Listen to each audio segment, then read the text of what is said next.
Now, the greatest radio shows of all time. Suspense. The Shadow Node. Washington calling David Harding, Counter Spy. Classic radio theater. The Great Gildersleeve. Fibber McGee and Molly. Dragnet. Gunsmoke. The Lone Ranger. Now, step back into our time machine with your host, Wyatt Cox. Good evening, friends of the Inner Sanctum. Well, let's head for that white-framed house in Springfield, the Anderson residence, with an episode of Father Knows Best starring Robert Young. This episode goes back to September 18th, 1952. What happens if an opportunity for you to go somewhere on a weekend pops up, but you don't want to take the kids with you? Well, sometimes it works out. Mother, are Post 40% bran flakes really the best tasting cereal of them all? Well, your father says so, and Father knows best.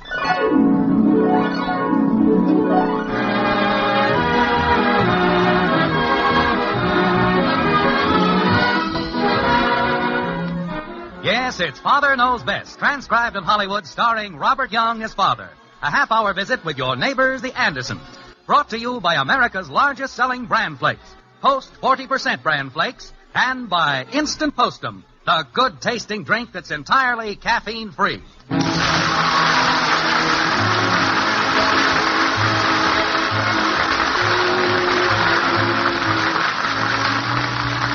To most of us, opening the morning mail is a routine affair. Routine, and yet opening the mail is something more. It's a high adventure. Because sometimes the contents of the mildest-looking envelope can produce a surprising chain reaction. A case in point is Jim Anderson, Esquire. Post office address, the White Frame House at 607 Maple Street. We find Jim at the mailbox, like this. Are those my magazines, Jim? Yes, dear. A couple of letters for Betty. A couple for Bud. That one's for me. And that one. Only one left. That's for Kathy. How about that? I had 5 pounds of mail when I started. Cheer up, dear. I made a mistake. This one is for you. It's postmarked Chicago. Now, who do I know in Chicago? You could open the letter and find out. Mr. James Anderson, 607 Maple Street, Springfield, etc., etc. Dear Bonehead. Bonehead? The personal touch. Now I know who it's from. Chicago Association, looking forward to kindest regards. Cordially, Nelson W. Bothwell, Executive Secretary. Well, that's out. Nelson W. Bothwell? Sounds impressive. Well, I guess old Nellie's a big wheel now. Nellie? We went to school together. He's with the Underwriters Association. But we can't go. I'm going back in the house. Can't go where? Oh, I thought I told you. There's an insurance underwriters convention in Chicago again this year. Old Nelson hasn't heard from me, so he took the trouble to extend a very personal invitation. Nice guy.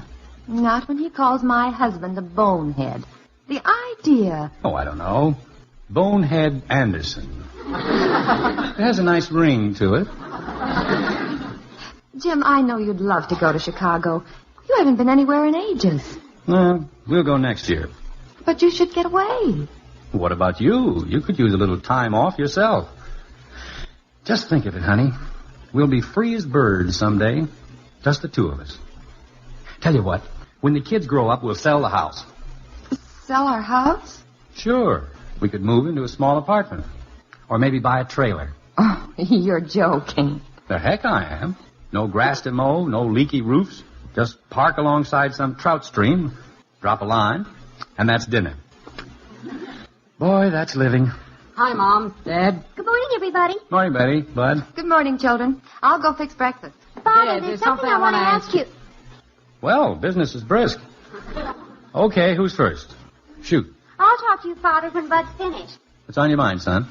Well, Dad, gosh, well, the guys are all going up to Beaver Lake.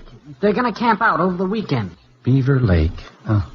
Man could take a trailer up to Beaver Lake and practically live off the country. Clint Taylor's father's letting us have his station wagon. Gee, Dad, it's all arranged, and the guys are counting on me. Can I go, Dad? Broiled bacon over an open fire. I can even smell it. Breakfast in a minute, dear. Oh. Son, when you get a chance to camp out, don't let anybody talk you out of it. You just pick up and go. Holy cow, I didn't even have to argue. Bud seems pleased. I insisted he go up to Beaver Lake for the weekend. Insisted. Yes, he's going with the gang. It'll do him a world of good. He'd better take some warm clothes. The nights are getting cool. Well, breakfast is ready. Come and get it. Coming. Morning, Daddy. Good morning, kitten. Have some toast, Ed. Oh, boy, Beaver Lake. Any mail for me? On the living room table.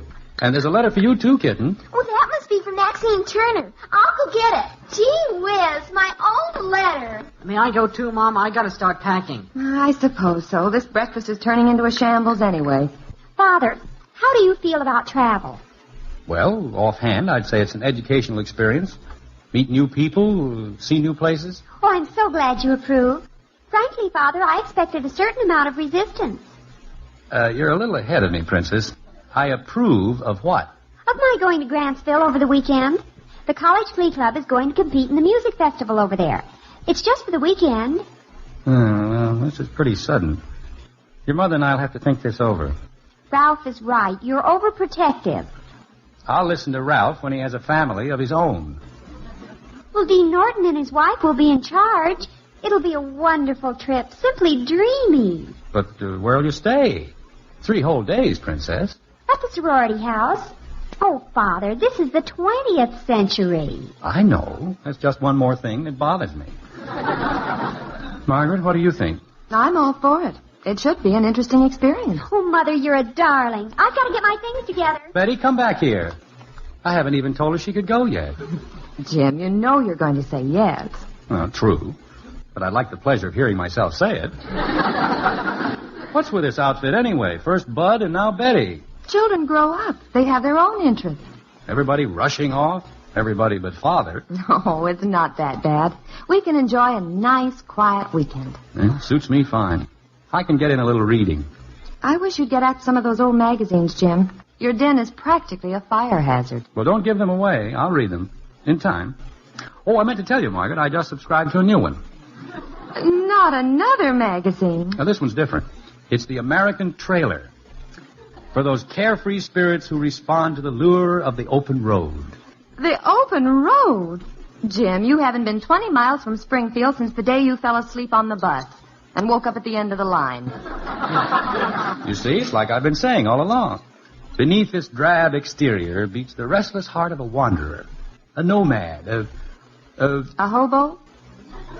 I prefer to think of myself as a free soul. A man who struck off the shackles of care and responsibility. Where's Kathy? Kathy, where are you? Here I am, Daddy. I was reading my letter. It was from Maxine. Little Kathy. At least she hasn't flown the nest. Who's Maxine? She's my friend. We're true blue pals. We've got secrets. That's nice. Maxine sent me an invitation. She wants me to be her house guest for the weekend. For Pete's sake, this is turning into an exodus. Where does Maxine live? 2 blocks from here. She's my friend. We're true blue pals. I know. You've got secrets. If there's anything funny about this, Margaret, I'm afraid the humor escapes me.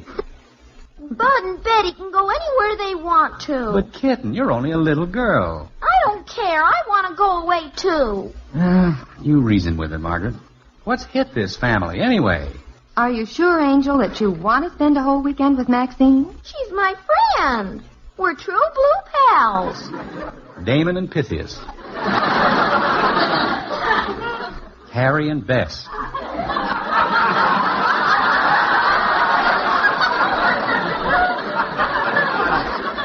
Now, Kathy and Maxine. I want to be a house guest. Maxine invited me. And she's your friend.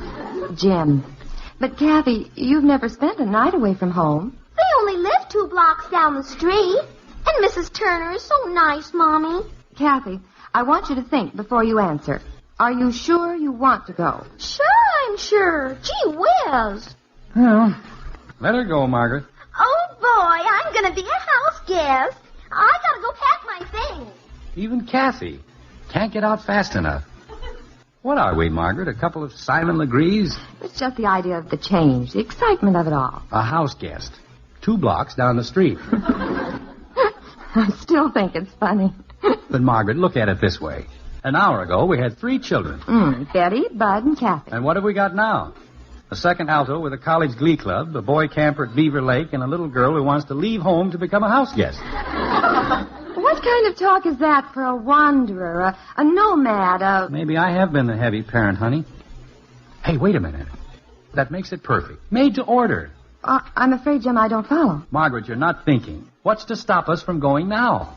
Going where? To the convention, of course, over the weekend. Jim, all the way to Chicago? Why not? The kids will be gone. There's nothing to keep us here. Oh, that's true, but... Margaret, when opportunity knocks, don't complain about the noise. Get a hammer and help the man beat down the door.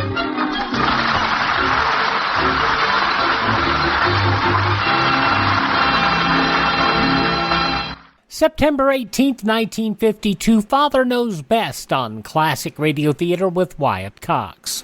You know, it's true. Difficult times have a way of focusing us. We have to think about what matters most when it comes to our spending, our health care. No doubt. This is why so many people are joining Medi-Share right now. Medi-Share is a trusted way to save up to 50% on your monthly health care costs. More than 400,000 people have already made the switch. It's pretty obvious why, too, especially now during this challenging season with healthcare costs and out-of-pocket expenses going up. Medi-Share can save you a lot of money. The typical family saves $500 a month. And Medi-Share is a Christian healthcare sharing ministry that's worked beautifully for 29 years. There are different options to choose from to fit your budget. I'll give you the number here in a second, and if you call, you can get a price within 2 minutes. Maybe now is the perfect time to make the switch and start saving. Here you go. Call 833-34-BIBLE. That's 833-34-BIBLE. 833-34-BIBLE. Now on Classic Radio Theater with Wyatt Cox, more of Father Knows Best, September 18th, 1952.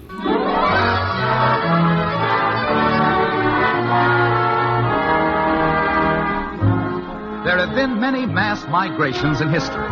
And now, with these mass movements, must be ranked the weekend exodus of the Andersons. Betty's going on a trip with a college glee club. Bud's getting ready for a camping expedition. And Kathy's little friend has invited her to be a house guest.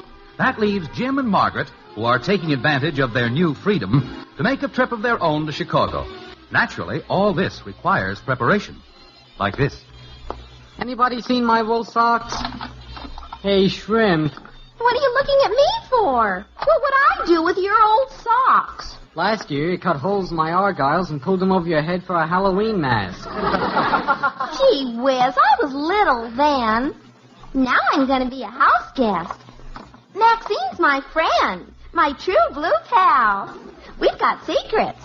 Murder. Kathy, have you seen her, Bud? The house guest? Try that suitcase. She's got her head in it. I'm thinking. Let me see that bag.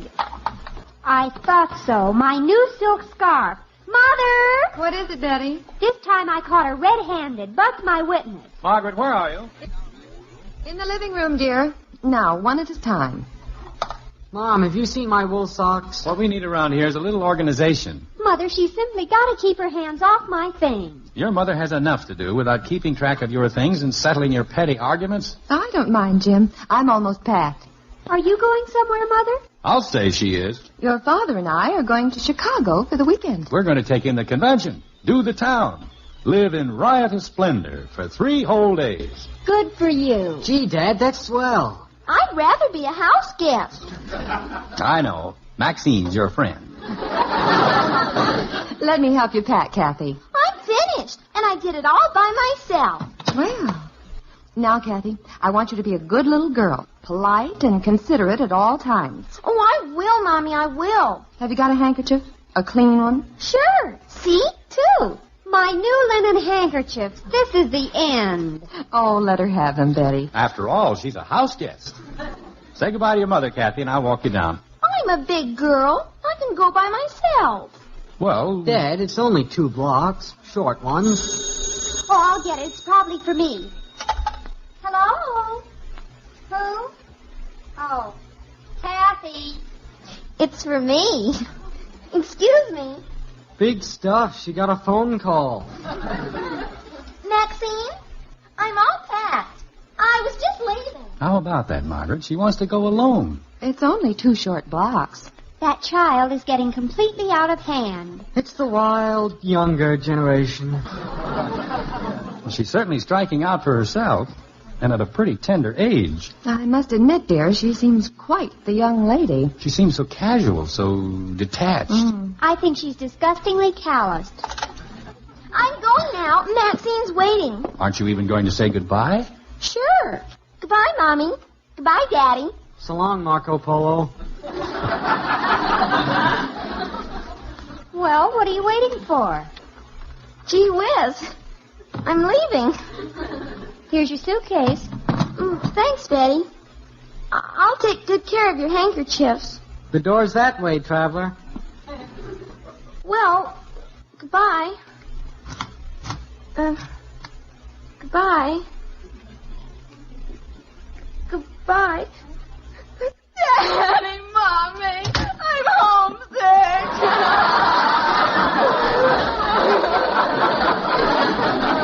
Holy cow, and she isn't even out of the house. There. Kathy, Angel, give me your handkerchief. I don't want to leave you and Daddy. Of course. Now blow, like a good girl. My new linen handkerchief. Some traveler. I thought Maxine was her friend. Her true blue pal. Cut it out, you two. Well, there goes our trip to Chicago. I'm afraid so, dear. Kathy, honey, let's go to your room. We'll go next year for sure. Bud, Yes, Dad? get the bags out of the car, will you? Okay. Women. Even the little girls are unpredictable. Wait for me, Bud. I'll help. What are we going to do about it, Bud? Do? About what? It isn't fair. Father's been dreaming of a trip to Chicago for years. He and Mother need a change. Shrimp really tossed a monkey wrench in the machinery. She had us all fooled, that little faker. Bud, I've got an idea. We'll give up our weekend. We'll stay home with Kathy so Mother and Father can go to Chicago. I knew it. When you get that Joan of Arc look in your eyes, I'm in trouble. Ah, there goes Beaver Lake. And what about my trip with the Glee Club? I guess being noble is harder for a man. Okay, sis, let's go in and tell them. Bud, did you bring in the luggage? Mom, Betty and I would like to talk with you. Bud and I have an idea. We've decided to stay home with Kathy. We'll take care of her, Mom. We want you and Dad to make that trip to Chicago. You're both being sweet about this. We mean it, Mother. You and Father need some fun. Yeah, even parents are people. But we couldn't deprive you of your own pleasure. Oh. Well, it doesn't seem fair. Anyway, I don't know about your father. We'll ask him. Bud! Right here, Dad. Where did you put the bags? Well, Dad, Poor Kathy. Is she still in her room, dear? Mm-hmm. All dressed up and no place to go. Well, Margaret, looks like we're going to have that quiet weekend after all. Father, you and Mother have got to make that trip. We'll make it all right. Next year. We want you to make it now, Dad. Bud and I are going to stay home with Kathy, Father. The children have offered to give up their weekends, dear. Oh. Well, that's very generous. Who wants to ride on a crowded bus full of college kids, singing and laughing?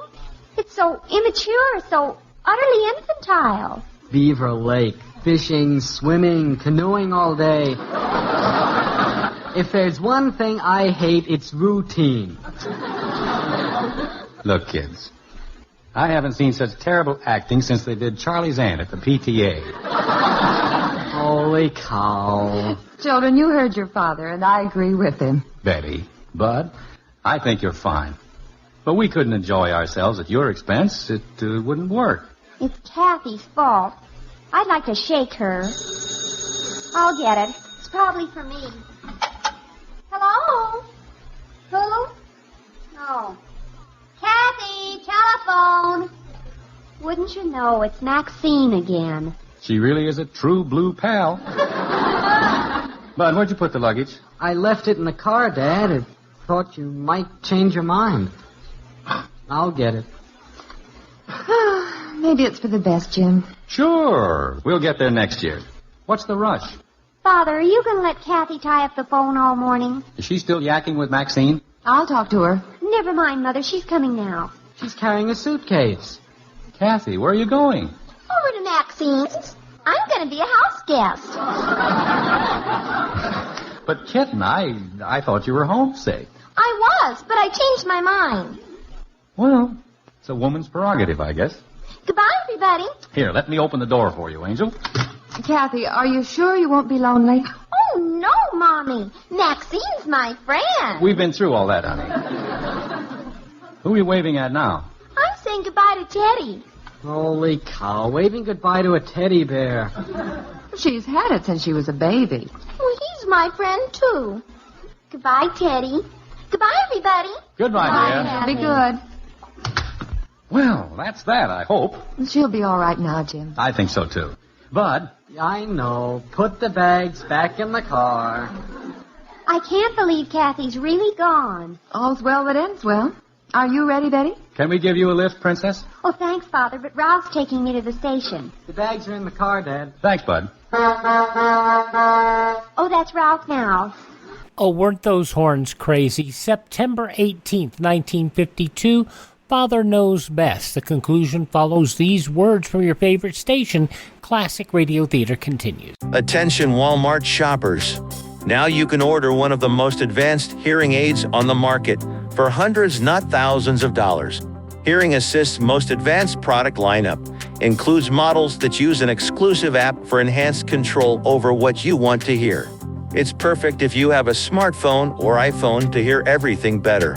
And we have 2 great ways for you to get one. You can call the number at the end of this ad and order directly. Or you can call this same number and we will text you a complete list of Walmart Vision Center locations. We make it easy for you to hear better. Remember, call this number today to order and have a text message instantly sent to your phone to find the Walmart Vision Center near you. Here's that special number. Call 800-360-0597. 800-360-0597. 800-360-0597. That's 800-360-0597.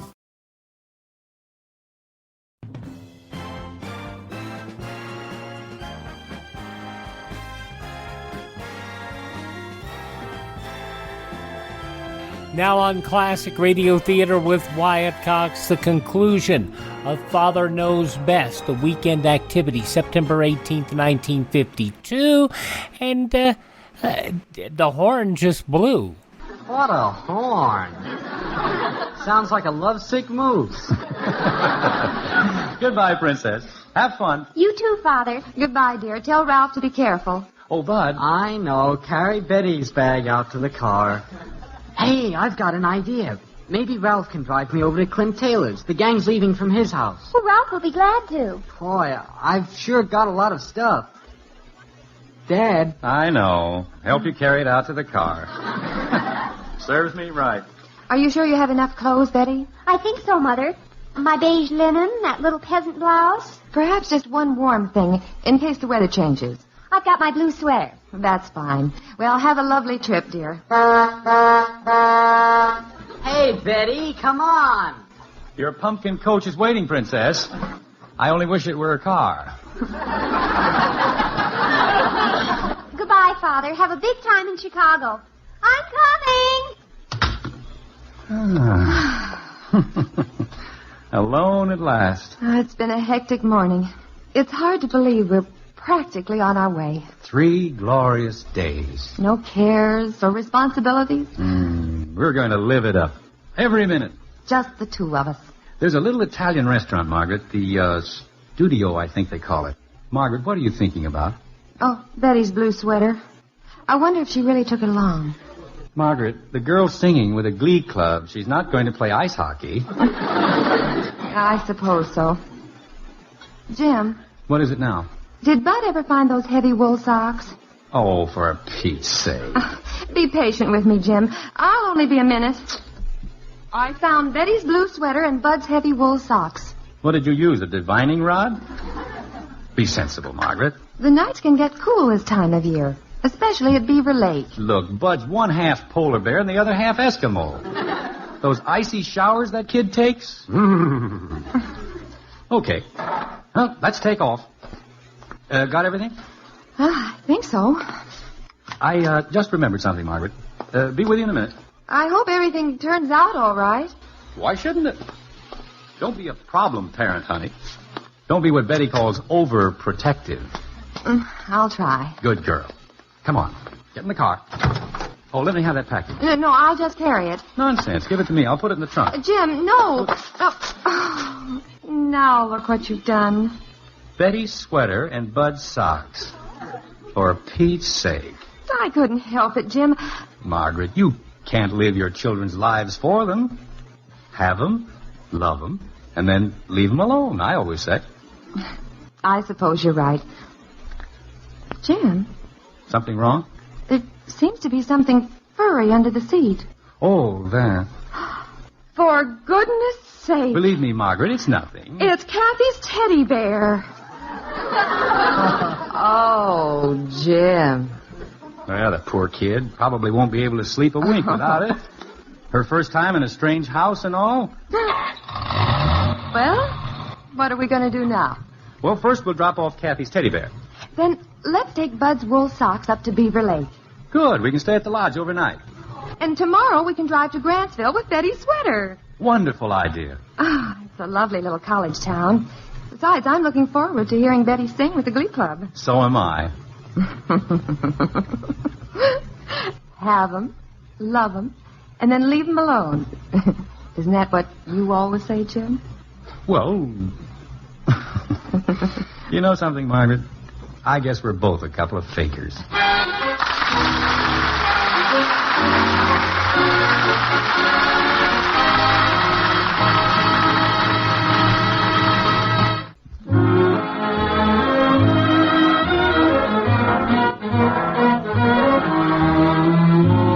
Like Beaver Lake with its crisp air scented with pine. And that's where we find Jim and Margaret taking it easy on the veranda of the lodge.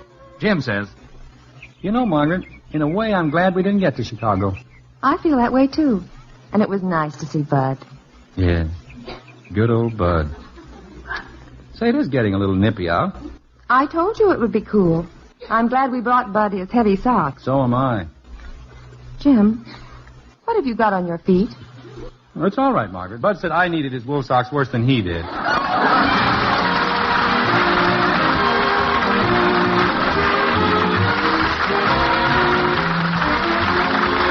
Join us again next week when we'll be back with Father Knows Best, starring Robert Young as Jim Anderson. Until then, good night and good luck from the makers of Post 40% brand plates, America's largest selling brand plates. And Instant Postum, the drink that's entirely caffeine-free. In our cast were Norma Jean Nilsson as Kathy, Gene Vanderpyle, Rhoda Williams, and Ted Donaldson. From September 18th, 1952, Father Knows Best on Classic Radio Theater with Wyatt Cox. It's a big, bold story set in the heartland of America, along the edge of Lonely Mountain. I am open for business. And so Big William Gorgon, played by handsome Michael James, fiercely set down his Midwest roots. Oh, darling, we're going to sell bathrobes and raise chickens. Set his adoring wife, Wilhelmina, portrayed by beautiful Glenda Olsen. Oh, I love our store, Will. But they hadn't counted on Big Ralph's bathrobes and cattle store coming to town. Oh, Will, what will we do, Will? Will had a plan, a way of facing off against tough Big Ralph. We're going to change the face of America. We're going to advertise. Ad for what? With print, broadcasting, and bus benches. We're going to tell people who we are and where we are. What's a bus? And so the story of how one man brought advertising to the heartland. Oh, will it work? It will. Well, my name ain't Will, Wilhelmina. You got to advertise or we'll die. And so the greatest marketing story of all time is here. Advertise or die, dopey. Put your message on this national advertising platform. Email classicradiotheater@gmail.com. classicradiotheater@gmail.com. Now on Classic Radio Theater with Wyatt Cox, an episode of Steve Gibson of the International Secret Police. This episode of the serial goes back to September 18th, 1937.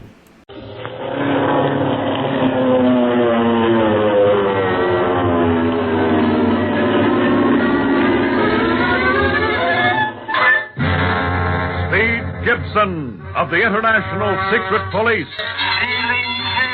Feeling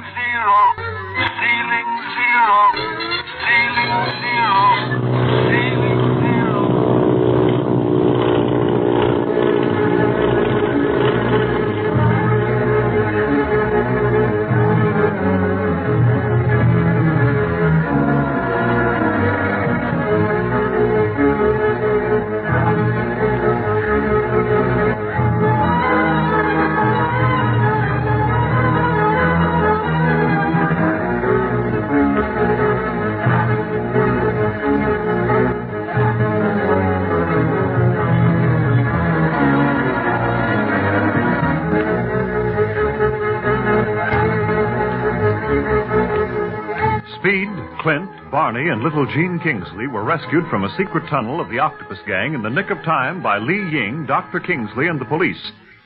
Before leaving, however, Speed discovered another passage in the tunnel hidden by a secret rock door. After a few hours' rest, the boys plan to return and search this tunnel, believing that it may lead them directly to their enemy. Meanwhile, the octopus plans to dynamite the tunnel as soon as they move the rock door. Before any of this comes to pass, however, a shortwave message comes from Bob Gilmore saying that he has located Marcia Winfield. We find Clint talking to Bob over the doctor's shortwave set with the others anxiously listening. Hello. Bob? The tea house relayed your message to us here at the doctor's a few minutes ago. I tried to reach you at the doctor's, Clint, but I couldn't. I know he has a new call. It's IS-78. You got that? IS-78, yes. Mm-hmm. Now, what have you learned about Marcia? Well, a friend of mine wanted me to look over a piece of engineering about 30 miles from my house yesterday. We drove over a seldom-used road since it's located in an out-of-the-way place, and on the way had a blowout. Yes? It was near a native house, little more than a shack, and we went over for a drink of water after we'd changed the tire. An old Chinese woman met us about 20 feet from the house and brought us some water. While we were drinking it, another woman came out of the door. She was dressed in rags and seemed to be walking in a daze. Didn't pay much attention to her at first, and then suddenly I realized that I was looking at a white girl, Marcia Winfield. I recognized her from her picture. Golly, he did find her. Quiet, Speed. Go on, Bob. What did you do? My first inclination was to get her away from the place as quick as possible. Then I figured that it must be well guarded. The octopus would never leave her with just an old woman, so I thought I'd better report it to you before making a move. I see. That was wise of you, Bob. What shall I do? Nothing. We have more important business in Hong Kong right now. I'll get in touch with you if we should be able to get away. What? Yes, I'll get in touch with you as soon as possible. IS-78 signing off. Clint, what'd you tell him that for? You really mean you're not going to look for Marcia? Good heavens, you can't mean that, Clint. No, Dr. Kingsley. But you forget that the octopus probably listens to every conversation we carry on over short wave. His set can pick up anything. If anything does get by him, it's only because he isn't listening in at that time. That's true. I'd forgotten. And so is Bob, evidently. He sounded thunderstruck. But if I'd given him direct orders, the octopus would know he's working for us. You think Bob will try and go back to that house alone, Clint? We won't give him time. Oh, Barney? Yeah? How would you like to fly the bullet monoplane up to Siang tomorrow at dawn? Seeing as how I ain't rested up from my long swim in the tunnel, I might not look my prettiest. But for Marcia, say, I'd fly to the moon, pal. Good. Well, then proceed to Gilmore's house, pick him up, and then have him direct you to the house where he saw Marcia. Yeah. It's going to be dangerous, just the two of you, but you've handled lots worse. You're darn tootin'. Bob and me'll clean up that octopus hangout and bring Marcia back here quick as a wink. You'll have another guest for dinner tomorrow night, Doc. Well, I hope so, Barney. Once Marcia is safe, my troubles will be over. Well, can I go with Barney, Clint? No, I want you to work with me, Speed. There's still the matter of the tunnel, you know. Hey, will I miss out on that fun? Aren't you glad? I thought you didn't want to go back to the tunnel. Where's your sense of humor? I was only kidding. Wait till I come back, Clint. We've got to work fast, Barney. And it's even better if we're in two places at once. It may confuse the octopus so much that he'll trap himself. Oh, I hope so. Then Marcia will be back with us, and we can all have a good time instead of always chasing him. Well, with the octopus captured, everyone can rest easy. I know the British authorities of Hong Kong will certainly be grateful to the secret police. We'll do the best we can, Doctor. And now we'd all better get to bed, huh? And you, Ying, return to the tea house and get some sleep. Speed and I'll be over right after we see Barney off at dawn.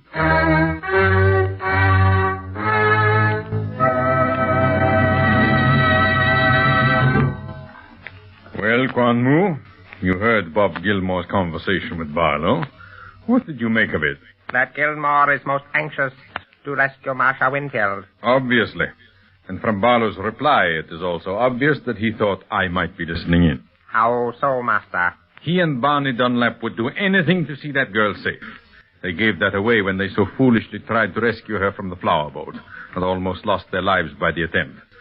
Do you think for one moment that Barlow would stay in Hong Kong if they had even a slight clue as to Marcia's whereabouts? Do you think he will go to the hiding place? Most assuredly.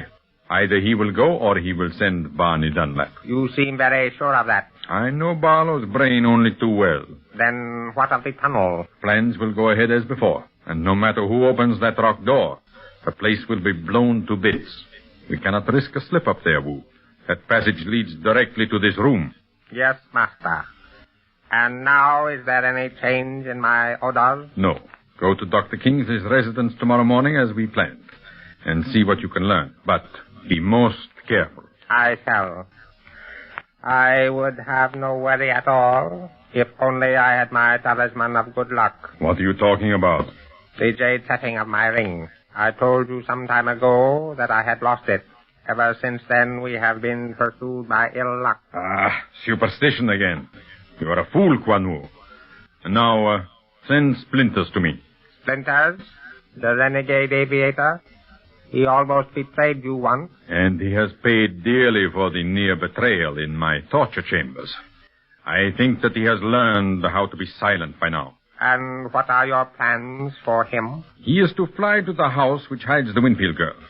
Meanwhile, I shall talk to my men there over my ultra-shortwave set, giving them further orders. You do not trust Splinters? No. Not until he has the girl with him. Then he, too, must be careful, since it would go hard with him should she be found on his plane. Everyone is looking for her. The Chinese government, as well as the Hong Kong police, and the International Secret Police. Splinters will see to it that no one sees her in his plane for the safety of his own skin. You are very wise, master. I cannot afford to overlook any detail, Wu. Now, send Splinters to me. He will take off tomorrow morning at dawn.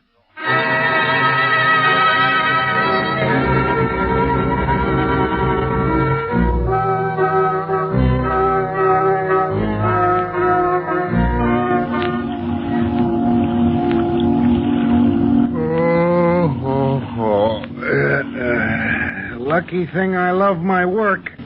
Ain't decent getting up at an hour like this to fly up any river, much less the Siang. I'm not a bit sleepy, Barney. Well, you shouldn't be, the way you was pounding your ear. I had big things to think about. Couldn't sleep a wink. Oh, no? Those weren't your thoughts that kept me awake. I know snores when I hear them. Listen, someday there's gonna be one complaint too many about my snoring, and I'll go someplace where I'm appreciated. Then you'll have to go someplace where you don't sleep. Once you doze off, the worst in you comes out. Hey, where's that plane? You're getting too funny too early in the morning. Looks like they're getting ready to wind her up, Barney. Yeah. You know, these British are great people. We called up the port officials last night to tell them about this flight, and here they have everything ready for us, right up to the minute. Yes, they've been great. I only hope that we can remove the octopus from their territory in repayment. Say, if we do that, they'll be ready to give us Hong Kong. Barney, you remember to bring your revolver along? I sure did, kid. Now, don't you go worrying about me. I'll send word to you over the doctor's set just as soon as we have Marcia. Yes, and don't forget to have Bob call us when you arrive. If everything is okay, have him say, the weather is good up here. The weather is good up here. Yeah. Uh-huh. Okay, I've got that. And what if I run into trouble? Now, then talk to me yourself, because it'll be too late to hide your presence anyhow. And bring Marcia back with you and Bob, if you can get him to come. His life will be in more danger than ever if you succeed in rescuing Marcia on his tip. Yeah. Well, I'd better be getting started, or Bob will go and try to rescue her by his lonesome. We'll get out the float with you. Okay, let's get going. All right, come along, Speed. Now, don't communicate with us at all while you're in the air, Barney. The octopus mustn't know your movements, mustn't even know that you're flying up to Siang. He may guess, but he won't know where to strike.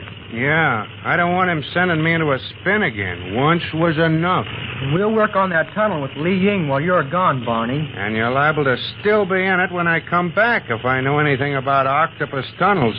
I suppose I'll have to rescue you guys. You take care of you yourself and Bob Gilmore, and you'll have your hands full. It'll be a cinch. You ain't going to see Quan Wu today, are you, Clint? No, the tunnel's more important. Well, here we are. Go ahead, climb in, Barney. Yep. The motor sure sounds nice. You'll have to hand it to the octopus on this plane job. He knows how to build them. See that you do as good a job of flying it. You don't want any crack-ups at this stage of the game. You don't want any crack-ups. What about me? I'm more interested in staying in the air than you are. Well, I guess you are at that. Well, so long, Barney. Happy landings. So long, pal. Take care of him, Speed. Don't know what he's liable to do while I'm gone. All right, Barney. And you be careful. Talk to us over the short wave set as soon as you can. You bet I will.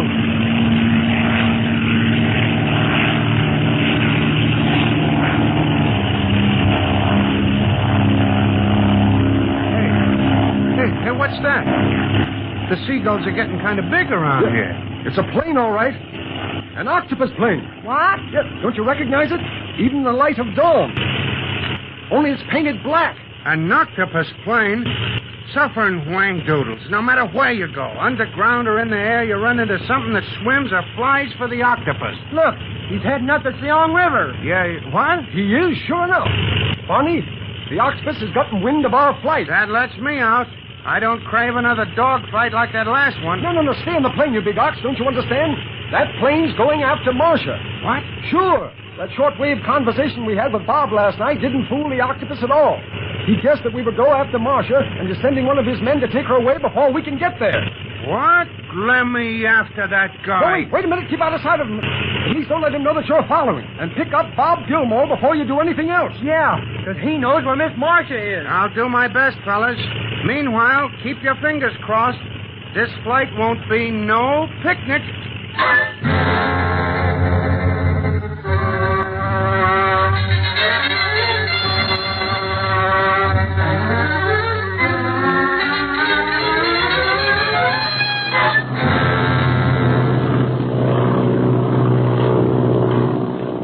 Elliot Lewis, Howard McNear, John Gibson, and of course you heard in that episode the voice of the octopus, which was played by Gail Gordon. My goodness. Speed Gibson of the International Secret Police, as it was originally broadcast September 18th, 1952. One of the first serials that, we've got most of those shows. We're hopefully going to be able to get some more through our Buy Me a Coffee campaign, and we're working on it, folks. As I said, September 18th, 1937, here on Classic Radio Theater with Wyatt Cox. Thank you for listening. Please thank this radio station. Support their advertisers. It is their kindness and courtesy that allow us to be with you each and every time we roll around here on your favorite station. Miss a day, you don't have to miss a show. I've got them all up for you at classicradio.stream. That's classicradio.stream, where you can stream the shows, learn more about classic radio collecting. You can find a link to all the podcast sites where you can download our shows on demand. Also on classicradio.stream, you can find our social media links, and if you're so inclined, you can buy me a copy. As I mentioned, at Buy Me a Copy, we purchased a number of great classic radio collections from collectors that we don't have in our gathering. So there you go. classicradio.stream. And if you want to buy me a copy, love to be able to help you help us. Thanks for tuning in. Tell all your friends. The great radio shows are right here at this spot on the dial. Classic Radio Theater with Wyatt Cox on your favorite station.